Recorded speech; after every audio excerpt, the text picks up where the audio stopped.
Let's look at the finished version. Notice how in the working version we have all one color in the banner, but in the finished version we have a darker header that kind of separates our H1 and our text from our logo and our navigation, that makes our navigation pop a little more.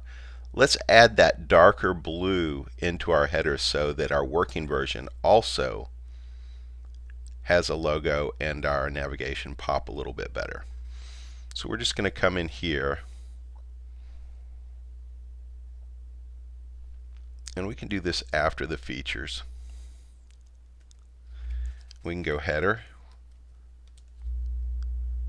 put our curly braces in, and we're going to use background for the background color. And we're going to use the RGBA color format because we need the transparency.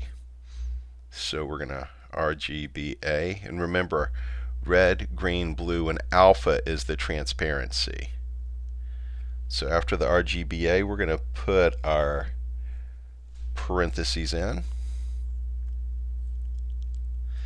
And we're not really going to worry about any of the color. We're going to use the same color that's there. We just want to work with the transparency. This is putting a darker shade in. It's actually putting a black in.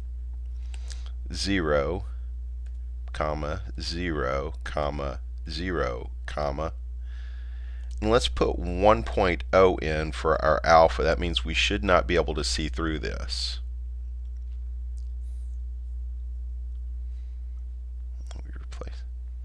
And there's just a dark black, and that's not what we want. We want to see kind of a dark shade here, but we want to see the blue and the image behind it. So we're going to come back in here and go to the alpha, and instead of 1.0 that's 100% opaque, we're going to go to 20% opaque. That means 80% transparent.